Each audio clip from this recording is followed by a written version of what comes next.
Welcome back to part 2 of our Explainer series. Today, we're doing a deep architectural dive into what is easily the simplest, yet frankly, the most treacherous transition model in modern networking. We're talking about dual stack.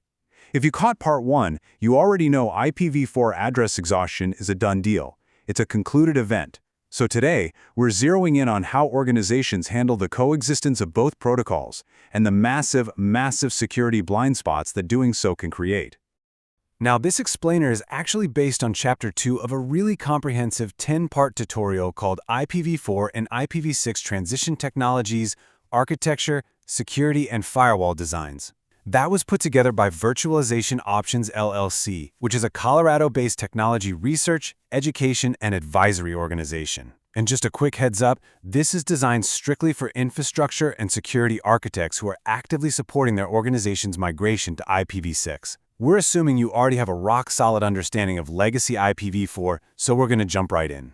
Let's map out our agenda really quick. First, we'll define the dual-stack architecture. Second, we'll weigh the operational trade-offs. Third, we are going to unpack 4 critical security risks. And finally, we'll wrap up with an actionable mitigation checklist for your engineering teams. Okay, let's hit Section 1, Understanding Dual Stack. Conceptually, dual stack is the simplest transition model out there. You are quite literally running complete IPv4 and IPv6 stacks simultaneously on every single node. And the real beauty here is that packets travel natively, end-to-end. There's no middleman translating headers, there's no stateful NAT64 conversions slowing things down at the network boundary, and you don't have a single point of failure sitting at some relay. The protocols are effectively just ships passing in the night. Your systems will simply try to communicate over IPv6 first and seamlessly fall back to IPv4 only when that IPv6 connection fails. Moving right along to Section 2, the operational trade-offs. Now, on paper, the pros are pretty attractive, right? You avoid translation overhead and you preserve end-to-end packet integrity. But the operational toll, it's incredibly heavy. You are literally doubling your workload. Think about it. Double the routing table size. Double the IP address management complexity. You're suddenly maintaining 2 completely separate DHCP infrastructures. And the absolute cruelest irony of the whole shebang, it doesn't actually solve the core problem of IPv4 exhaustion. Why?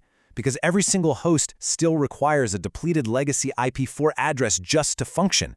Which brings us to Section 3, the 4 major security risks. So our first major risk is what we call the firewall rule gap.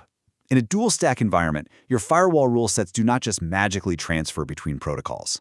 Architects will often spend weeks, meticulously locking down the IPv4 perimeter using tools like IP tables. But then they completely fail to populate the totally separate IP6 tables rule set. What does that mean in practice? It means your legacy IPv4 door is bolted shut with a biometric lock, but the IP6 door right next to it, it's just swinging wide open in the breeze. And listen, this isn't just some theoretical textbook flaw. The firewall rule gap is literally the single most common dual-stack misconfiguration actively deployed in enterprise environments right now. It's happening in Fortune 500s, it's happening in startups, and it often goes completely undetected until, well, a major incident occurs. Risk number 2 is the scanner blind spot. Think about your current automated security posture for a second. Your vulnerability tools are usually configured to probe an inventory of known IPv4 addresses, right? Because of this, they are completely blind to the secondary protocol stack. Any malicious service or misconfiguration sitting on an IPv6 address totally bypasses your routine audits.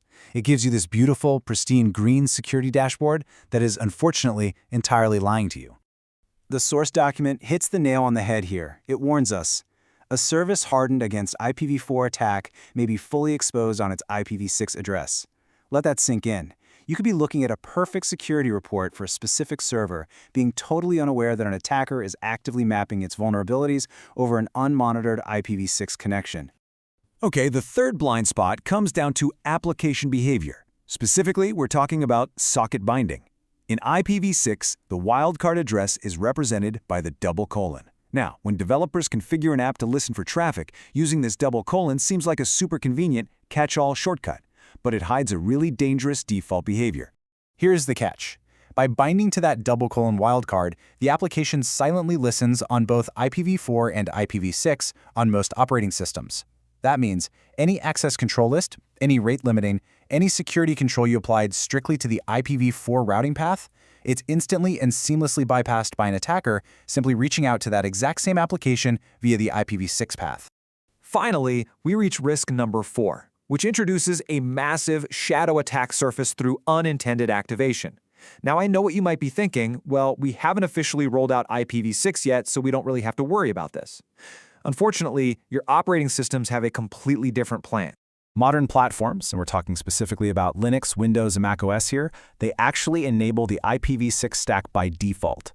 This means you are highly likely running a vulnerable dual-stack environment right now without even realizing it. Even without an administrative rollout, your endpoints are just self-assigning IPv6 link local addresses, they're participating in local network discovery, and they are opening a shadow attack surface right under your nose. All right, let's fix this. Section 4, Essential Mitigation Strategies.